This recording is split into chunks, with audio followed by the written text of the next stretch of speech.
More electricity price hikes on the cards, and the AU backs al-Bashir. Good afternoon. The National Energy Regulator NERSA says it aims to heed Eskom's call to have South Africans pay cost-reflective electricity prices by 2018. NERSA says the regulator will receive Eskom's medium-term tariff application by the end of the month. It will then hold consultations for 2 months before deciding on an increase for the next 5 years. This will include inputs from industry. The consultation period will end in November. NERSA will then hold public hearings on the tariff increases in January before announcing a decision at the end of February next year. Eskom said earlier that it was seeking an annual increase of around 15% in electricity tariffs from next year. The Public Service and Administration Minister, Lindiwe Sisulu, has commended both union and government negotiators for managing to break a 6-month-long stalemate on salary talks. State and public sector unions signed a multi-term wage increase agreement last night.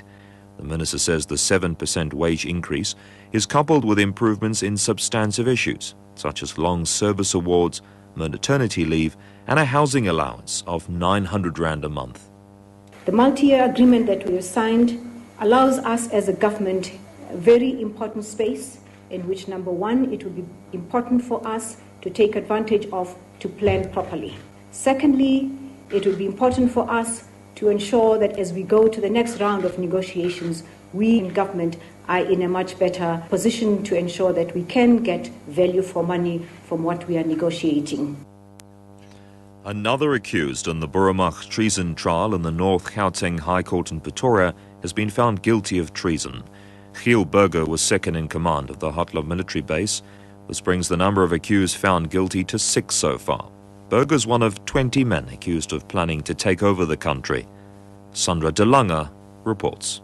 The former colonel in the army, Giel Burger, insists that he was never asked to be part of a planned coup and that he would never have agreed to such a plan. The court, however, found that Burger's testimony that he only had discussions with witnesses regarding area safety cannot be possibly true.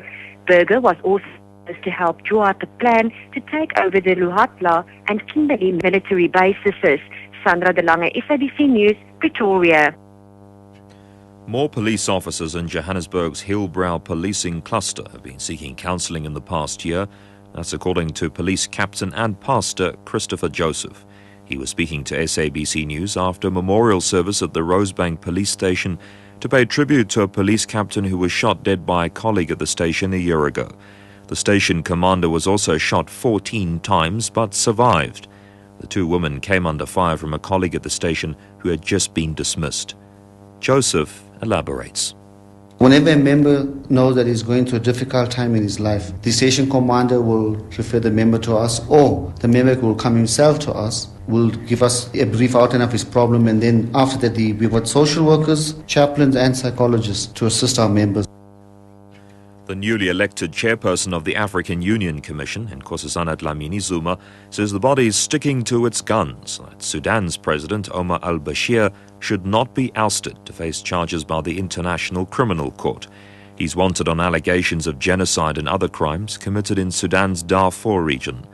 Dlamini Zuma says the AU feels that al-Bashir has a crucial role to play in the peace process in that country. The AU had applied its mind and decided that it was more important to get peace in Sudan than to rush for the arrest, and therefore they asked for it to be deferred. And that decision still stands as far as I know.